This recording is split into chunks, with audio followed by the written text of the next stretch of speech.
Good morning and welcome to the Geelong Cricket Show yet again on this fine Saturday morning. Our great game of cricket getting underway as the season draws to a close as far as the home and away matches are concerned. And then, as they say in true cliche form, it's down to the business end of the season with finals time. And he's thinking of finals because he may be playing in the finals. We'll test his knowledge shortly. It's a very warm welcome to Tim Michell. Yeah, thanks, Graham. Good morning to everyone out there watching again. And it certainly is a big day, not only for my club, Barwon Heads, but a lot of clubs down on the Bellarine. Obviously, we are drawing to a close and still 4 sides going for positions 5 and 6 in the finals. So certainly going to be a very tight day, and that's the same over the next couple of weekends in the GCA as well. So looking forward to getting into it all with our special guest as well. And our special guest this morning, round 13 of the Geelong Cricket Association in Division 1, 2 and 3. And Division 2, he's from the Highton Heat. It's a very warm welcome to Lucas Cameron. How are you, Lucas?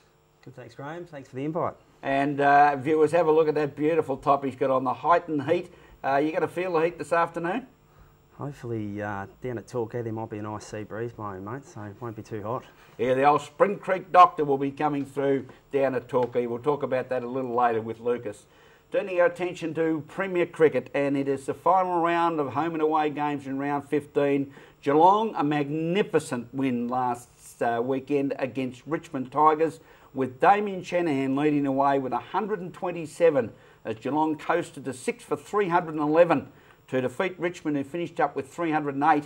But the big test now with Geelong sitting in fifth position, Tim Michell, is they face Footscray Edgewater up at the Merv Hughes Oval this afternoon, or this morning, commencing at 11 o'clock. A must-win for the Geelong Cats. Yeah, it certainly is, Graham, and obviously we're extremely pleased with the last 2 weekends of cricket that Geelong has put together. That huge win up at Windy Hill when they looked dead and buried, and then in a similar position against Richmond where they could have easily gone down, but Damien Shanahan, to his credit, put together another century. I think that's 2 for the season now for Shanners, and just putting his form together at the right time of the season as you'd want. Tom Elliott's back in some really good touch with the bat as well, getting 50 last week, and Matt Dean making a contribution too at the top of the order. So the Cats would have been extremely happy after that win last weekend, but they'll travel up to Footscray, as you said, Graham, knowing that they need another victory, and a victory too that could potentially see them take a top 4 spot and host a final down here in Geelong, which is something that a few weeks ago, when we'd almost ridden them off when it was getting extremely tight and they weren't in the best touch, we thought it probably wasn't going to happen. Now the 2 very important games in Premier Cricket in the final home and away rounds. Paran taking on Melbourne. Paran are in 7th spot. Melbourne in 2nd position. And Fitzroy Doncaster in 9th position, taking on Dandenong in 10th position. A must-win for Geelong. We know they've got the competence. We know they've got the confidence. Damien Shanahan and his Chargers. Go Cats! As we turn our attention to the world of Bellarine Peninsula Cricket Association.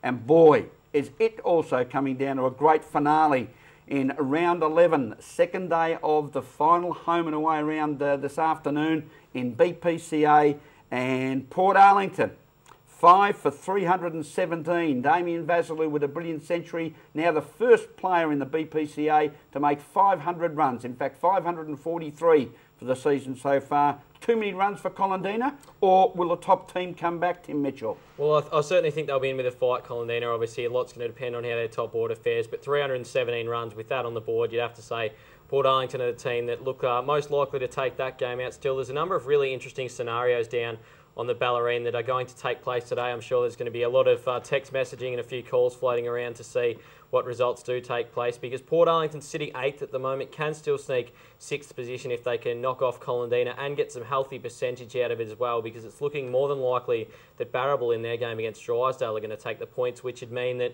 Port Arlington, I think, would need to make up about 0.5 percentage. I think that's a pretty tough ask to do in terms of cricket percentage, which is obviously a lot harder to gather than the footy percentage that you can get on the ladder, Graham. But Port Arlington, they're in with a fighting chance to still make the top 6 after finally putting it together last weekend with the background Stevens also getting 97 not out in that huge total. The bouncing Kangaroos and Anglesea finished with 9 for 200 and exactly at compulsory closure. Will they hold off Jan Jack and maintain 3rd position on the ladder?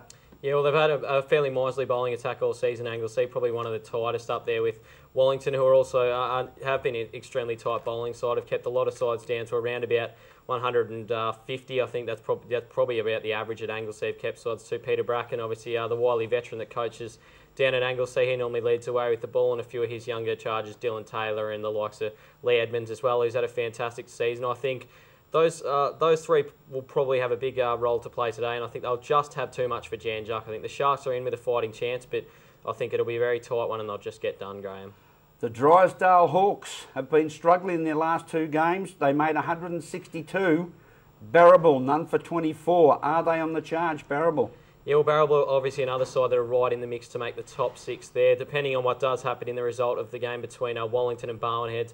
Barrable are the side that if Port Arlington don't gain enough percentage will slip inside the top 6, more than likely in 6th position, depending on what does happen in that game, as I said, between Wallington and Barwon Heads. But Barrable have put themselves in a really good position. I know Ben Strawn will be pretty happy with being none for 24 overnight. And really, Drysdale, there are a few worries for the Hawks with the bat, and they'll need to rectify that form coming into finals. They've obviously sealed their spot, but there's still a long way to go if they're going to turn into the premiership threat that I know Lee Allen and the boys down at Drysdale hope they can be.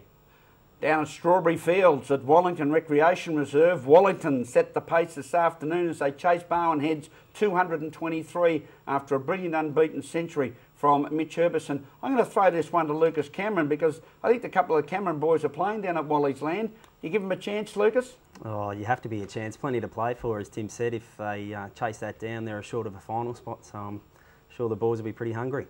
And do you think, are you confident down there at Barwon Heads Land, Tim? Yeah, well, there's some good quality in that Wellington side, so certainly we're going to have to go out there and make sure we do get a couple of early wickets. Obviously, Lucas' brother Darren bats down the order and normally does a pretty good job. He was in the runs up at Barrable only a couple of weeks ago. So they come in with some decent form. Wellington, I think Barwon Heads, the key is going to be probably the first hour. Can they get a couple of early wickets and remove Ben Atkinson, who's pretty dangerous and could get Wellington off to a fly because the ground was fairly slow last weekend and a total of around about 230. I think Wellington will be a little bit disappointed letting Barwon Heads slip because they were 6 for 80 at one stage at tea. So Wellington were right on top, but it's one of the games that's evenly poised and certainly will shape the way that the BPCA ladder finishes at the end of today's play.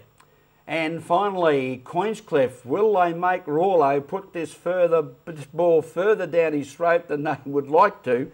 Because at the present time, Queenscliff 4 for 86 have already taken first innings points over Newcombe, all out 82, and the Cooters, with an outright win, could finish on top, Tim Michell. Yeah, they certainly could. Well, obviously, that's another one that depends on a result of another game, which is obviously the game between Port Arlington and Colindina. If Colindina can chase down that monstrous total from Port Arlington, then they will assure themselves of the minor premiership, but there's a job ahead of the Cobras in that one. So Queenscliff, by claiming 10 points, have already got the 6 in the game against Newcombe. If they can get maybe another 100 or 150 on the board fairly quickly and look to rout the Newcombe side for under 100 again, then there's every chance we might see Queenscliff finish top, which is something with a difficult run home that they did have we didn't imagine could happen, but Tim Clark and the Cooters boys certainly are in fantastic touch. If that does eventuate too, Graham, we could end up seeing, if Barwon Heads can get over the top of Wellington, a rematch of the grand final in the first weekend of finals, which would see Barwon Heads travelling over to Colindina to take on the Cobras. It's all happening in Premier and Bellarine Peninsula Cricket Association as we go to a break and be back with more after this.